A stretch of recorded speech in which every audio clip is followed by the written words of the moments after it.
Divinópolis, sua gente e suas histórias. Hoje, no nosso programa, vamos conversar com uma pessoa importante na imprensa divinopolitana. Hoje, o nosso Gente da Gente traz o Coronel Faria. Coronel Faria, seu nome, lugar que o senhor nasceu, agora idade, essa coisa, fica por sua conta aí. Garcia, bom, eu me chamo Pedro Magalhães de Faria e nasci em Ipanema, Zona da Mata, perto de Juiz de Fora, Manhuaçu, Caratinga. É uma cidade pequena. E nasci no ano de 42. Para quem souber fazer conta, foi no dia 26 de dezembro de 42. Hoje você pega o celular e tal. E diminui, mais ou menos assim. Então, já passei realmente dos 70 anos e estou muito feliz com isso. Por que eu estou feliz, cara? Porque você é um camarada que não fez 60 ainda. Então, chegar nos 70, você vai ver como é que é difícil, cara. Você é generoso. Eu não fez isso. Chegar nos 70, eu costumo falar assim, eu vejo essa meninada aí, muito feliz, e claro, e tem que ser feliz, desfrutar desse momento, embora o momento brasileiro não seja tão bom, mas o jovem não sabe disso. Quem sabe são os pais dos jovens. Então eles estão vivendo, alguns ainda querendo se incorporar a esse movimento, né, que se desfralda no Brasil hoje, mas ainda não tem a consciência do que é isso, então é feliz. Nós somos felizes, Garcia? Somos sim, eu considero um homem muito feliz. Acho que você também é feliz.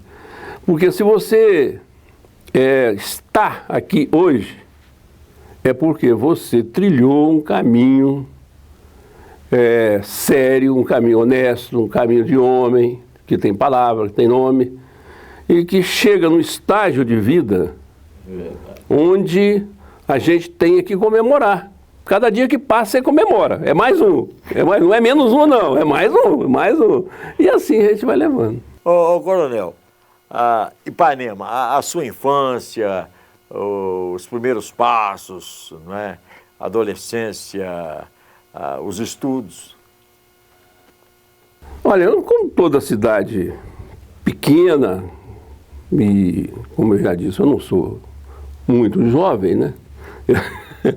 Eu saí da minha terra, eu tinha 15 anos, então eu saí de lá em 1957. Cheguei em Belo Horizonte no dia 20 de dezembro de 57. E tinha um colégio onde eu estudei até o que seria hoje 7ª série, porque a 8ª eu iria fazer antes de mudar para Belo Horizonte. Mas foi uma infância que eu vou te dizer, felicíssima. Porque pode não parecer hoje, não tem pinta disso, mas eu, naquelas peladas lá, eu era o primeiro a ser escolhido. Não porque eu fosse o melhor goleiro, mas é porque eu era o cara que furava gol. Eu sempre, assim, numa comparação exótica, eu falo com meus filhos que não tem filme, não tem nada, então você não tem como provar, né? É verdade. O pessoal do fórum aqui, na época ainda, Dr. Paulo, Massa Antônio, você conheceu todo mundo. A gente tinha um time liderado pelo Dr. Paulo, e já com 30 e poucos anos, era titular absoluto do time, fazia gol mesmo. Ganhava de todo mundo aí nesse negócio. Pessoal mais antigo aí, sabe disso. Porte de centroavante o senhor tem? Tamanho. Tamanho, Então eu me comparava sempre assim, eu estou falando, não tem nada a ver, porque ele é muito pior do que eu, o Dari. Eu era melhor do que ele, eu tenho certeza disso. Mas ele deu sorte, que foi pegar o Strick, que tampou uma alavancada nele, uma seriedade, e ele danou a fazer gol para esse mundo afora. E realmente, eu acho que sempre foi assim. Então fui muito feliz. Ô Coronel, quando o senhor chegou a Belo Horizonte, né, vindo de Ipanema, o senhor trouxe alguma lembrança especial da escola, da primeira professora, seus pais, da sua família? Aí eu trouxe da minha namorada. Melhor da festa. Aí eu tinha 15 anos, Garcia, arranjei uma namoradinha lá. Apaixonei, rapaz. Aquela paixão de menino. Que não tinha nada. Demais. Nem pegar na mão da menina você podia pegar. Nossa senhora, você chegava perto e a coisa acontecia assim, você só podia olhar e não tinha papo. Qual papo que menino tem? Dela, assim, se só deitar, perder o sono, aí começar a viajar. Você se lembra direitinho, assim, as feições? Lembro. Assim, um primeiro encontro, porque eu acho isso muito... Lembro do primeiro beijo. Oh, maravilha. Coisa mais gostosa. Dessa aí não esquece as primeiras coisas, né? É assim, aquele beijinho assim, tipo beija-flor. E se acontecesse isso, estava fisgada. Mais ou menos assim. Então, da terra, minha terra, muito gostosa, muito quente, porque já indo para o Espírito Santo.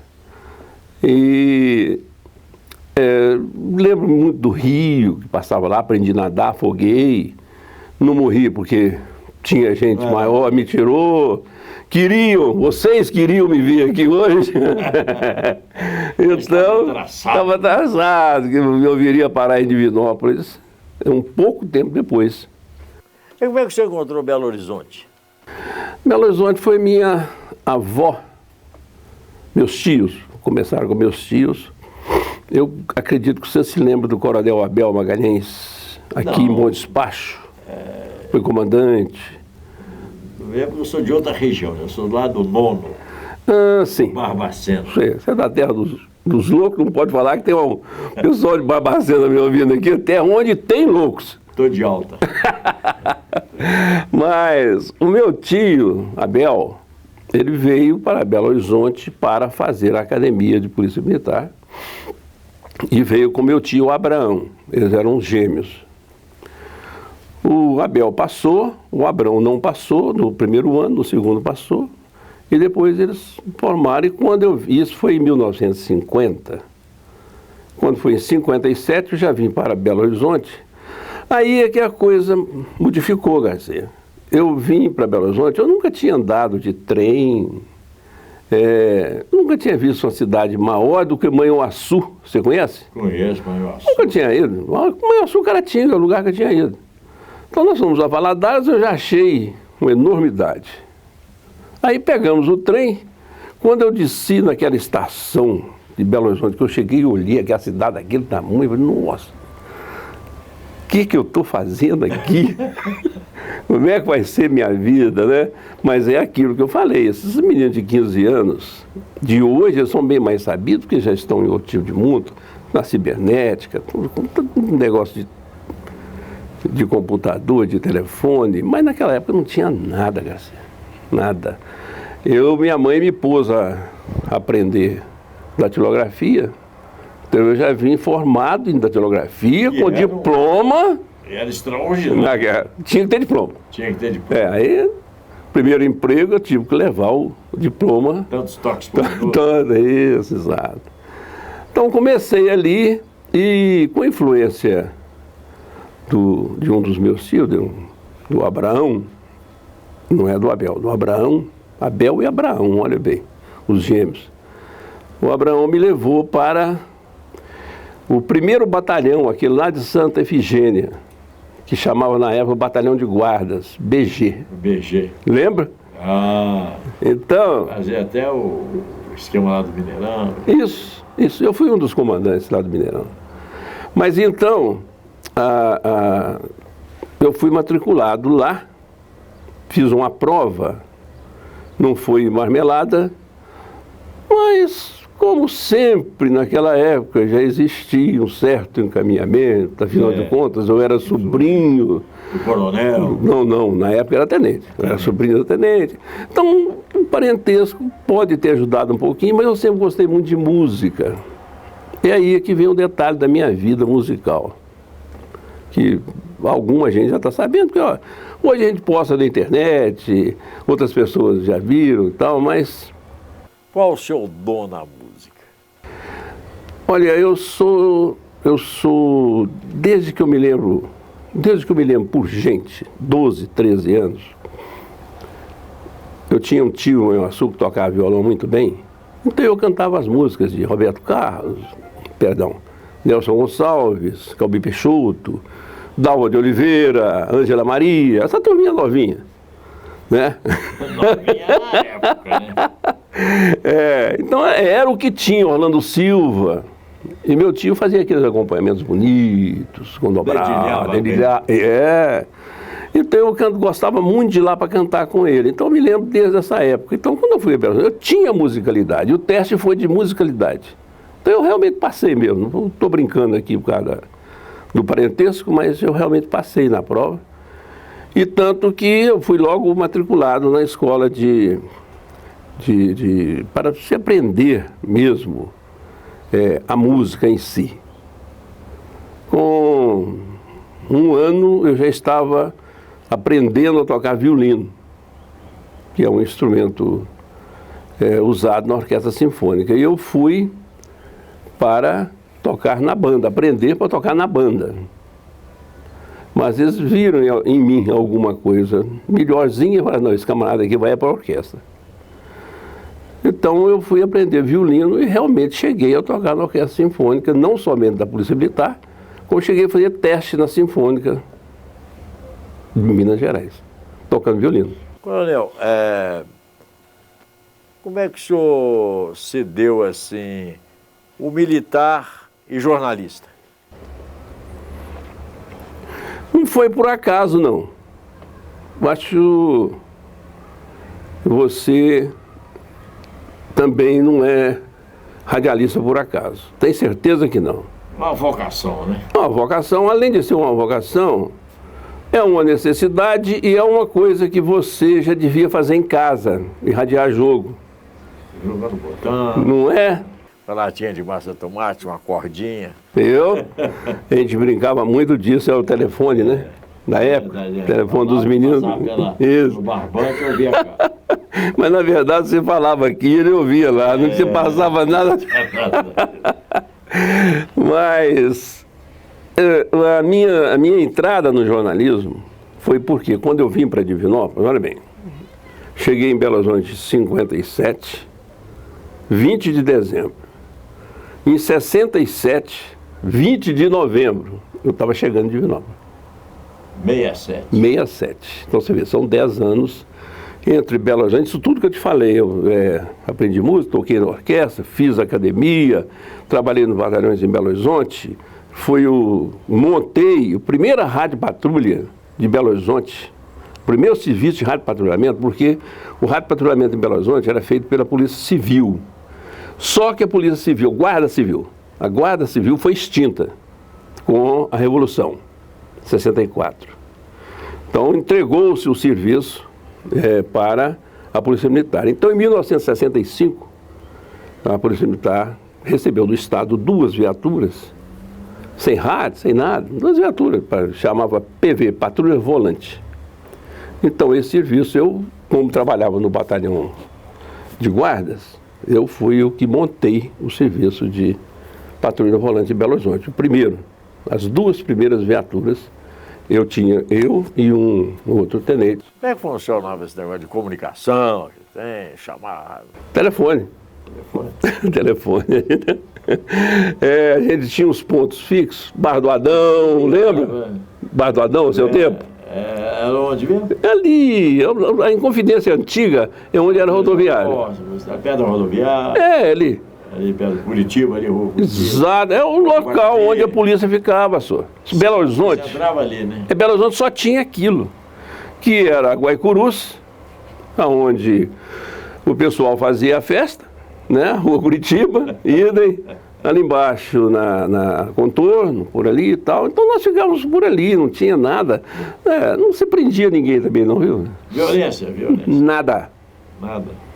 Violência zero. Um ou outro mais tontinho e tal, mas dava 11 horas, 11h30, o pessoal ia para o Montanhês, ia para o Maravilhoso. Montanhês, você sabe, foi onde o Cilindro dançava. Cortar o cartão. Onde morava aquela que fez aquela minissérie da Globo. Hilda Furacão. Isso, Hilda Furacão. que dizem que vive no México aí. Do Galo. Ela morreu outro dia na Argentina. Na Argentina? Eu li a reportagem, ela morreu, não tem muito tempo não, tem uns 5, 6 meses. Exato. Ela morreu na Argentina. O Roberto Drummond, que escreveu o livro, eu li o livro e vi umas peças dele, e ele fala no livro dessa época, mas que julgou com a minha época, um pouquinho antes, talvez 65, 63, 64, e eu comecei, evidentemente, em 65. Nem ouvi falar em Hilda Furacão. Para mim... É ficção? Para mim é ficção. Para mim, hein? Eu nunca ouvi falar em Hilda Furacão em Belo Horizonte. E olha que a patrulha vigilante rodava aquilo tudo. Em todos os lugares, principalmente. E tinha algumas boates interessantes lá também, por ali, só naquela meiuca ali. Belo Horizonte era uma cidade que não dava problema, passava meses sem ter um crime de morte, uma coisa assim. Ah, beleza. E estava nos tempos da Revolução também, e fez qualquer bobagem também, se pegar, estava lascado, né?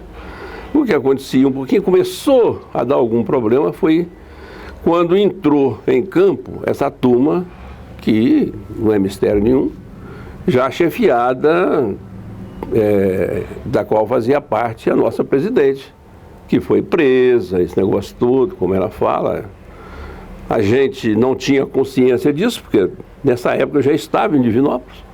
Eu vim para cá em 67. Aqui, né? 60, ela foi presa em 68, 69, naquela Var Palmares, aqueles movimentos revolucionários ou antirrevolucionários, né? Do qual eu tomei conhecimento, tomava conhecimento através da TV, através de jornal, rádio, mas aqui não tinha foco, não tinha nada. Aqui em Divinópolis nunca teve foco de revolucionário, nada. Apenas o Celso Aquino, que andou mexendo com alguma coisa, mas em Lagoa da Prata, pelo que eu tenho conhecimento. Só, Polícia Militar. A Polícia do Exército. O senhor comandava aqui a companhia, a região? Sim. Em 1970, nós montamos aqui uma experiência, a primeira experiência na Polícia Militar, que foi da Companhia Isolada. Então, o batalhão me deu Divinópolis e as cidades de Pimenta até Joatuba, incluindo em Formiga, do lado de Caetapecerica, Cláudio, Itaúna, Mateus Leme, Pará de Minas. As cidades todas ficavam na minha circunscrição. O senhor tinha muita gente à disposição? Nada, né? Disposição para... Disposição, assim, o contingente? Tinha, muito maior do que hoje. Do que hoje? Até por causa do momento também, né? Hoje em dia tudo simplificou, né, Garcia? Na época a gente fazia muito policiamento ostensivo, aquele Cosme, Damião. Nós não tínhamos viatura, Divinópolis não tinha viatura.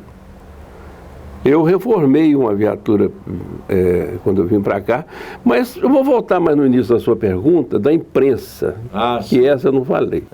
Nós acabamos desviando. Desviando. Então O senhor conjugou essas duas coisas, o militar e o jornalista. Olha, quando eu vim para cá, eu vim para ficar 6 meses. O comandante me chamou, falou, olha, Faria, você vai para Divinópolis, você vai, nem precisa de mudar para lá.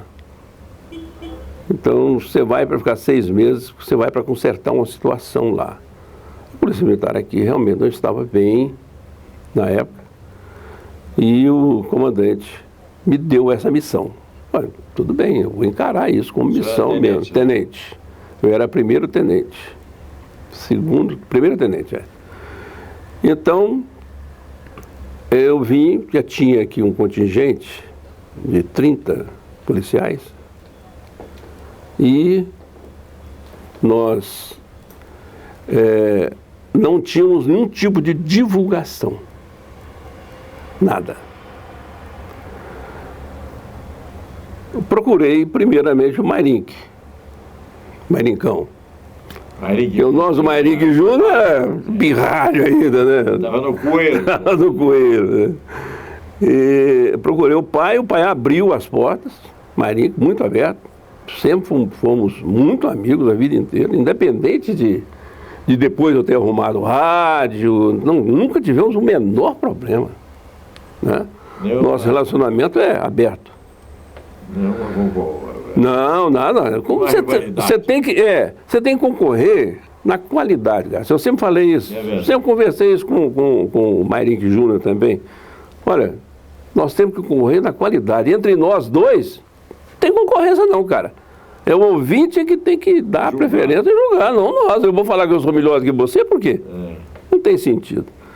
Então, o Mairique me abriu isso e eu comecei a dar algumas entrevistas na rádio. Na época tinha aquela turma antiga da rádio toda, que hoje não sei, o Léo Coutinho. Não tem Léo Coutinho, não? Como é que é? Léo Faustino, ainda existe? Me desculpe, viu, Léo? Eu estou falando assim. Mas é um patrimônio. Um patrimônio. E tinha aquele outro também, o que comentava futebol. Antônio Teixeira. Antônio Teixeira tinha um outro. Batistão. Isso. Essa turma toda, então a gente estava sempre dando entrevista, falando coisas da Polícia Militar. Com a imprensa escrita, já foi uma obra do jornal A Semana. Isso foi tudo, eu vim para cá em 67, isso foi em 68. Segue um... É um caminho, um fluxo bem normal. Eu fui na Semana para ver se eu divulgava alguma coisa, né? Da Polícia Militar. E o Inácio Vasconcelos falou para mim, falou assim, ó, tenente, essa semana, sabe, é um jornal de padre, dos freios franciscanos. Nós não temos aqui espaço muito para a Polícia Militar, não, mas eu estou aqui para fazer uma mudança. E realmente ele fez uma mudança muito grande no jornal A Semana, mudou a logomarca, mudou tudo e melhorou bastante o aspecto do jornal. E me deu um espaço para fazer uma ronda policial. No início os padres não gostaram muito, não, porque o jornal é distribuído na missa, que não... As ocorrências. Os assinantes não gostavam muito. As ocorrências nos arredores. E falava tudo, né? Então, com isso, eu fui gostando. E a gente foi caminhando. Isso foi em 68. E depois, o Vanir Juca Mariano, Vanir Vasconcelos, me convidou para escrever num jornal, O Regionalista, que foi o primeiro jornal, o embrião do jornal Agora de hoje. Então aí eu já comecei a assinar uma coluna lá, meu nome mesmo, e continuando isso, o jornal era semanário também, com uma semana, eu deixei a semana, passei para lá, e 2 anos depois nós já fundamos o jornal Agora. Nessa eu estava. Olha, nós vamos parar essa primeira parte do programa por aqui, por causa do tempo e a grade da televisão. E logo que encerrarmos aqui, nós vamos marcar com o Coronel Faria, porque tem muita história aí, para que haja um segundo tempo com prorrogação e pênalti, né? Porque... Se você me falasse que era tão curto, eu pensei até que era um pouquinho mais. Não, porque... Mais compridinho. Eu teria abreviado. Não, mas... Nós estamos nos anos 68 ainda. Mas quem assiste e gosta desse tipo de programa, gosta dessa resenha, dessa história, do desenrolar dos fatos e tal. Então, essa é só uma primeira parte. Acabando aqui, nós vamos marcar com o Coronel Faria um segundo tempo, como eu disse aqui, com prorrogação em pênalti, porque nós ainda estamos em 68. Agora imagine aí, né? Ainda temos que falar da ida do Coronel para Brasília, temos que falar da gincana, não é? O que é da Rádio Sucesso, que faz parte do seu Jornal grupo. Agora. Jornal Agora. Super Guia, tem muita coisa aí. Então, Coronel Faria, primeiro, muito obrigado por o senhor ter vindo e até a próxima, nós vamos marcar já. Ok. E creio que o senhor é Muito obrigado. gente da gente. Sou sim. Pode ter certeza, viu? E eu sou divinopolitano de coração e também agora por escrito, através do título de cidadão honorário. Até a próxima.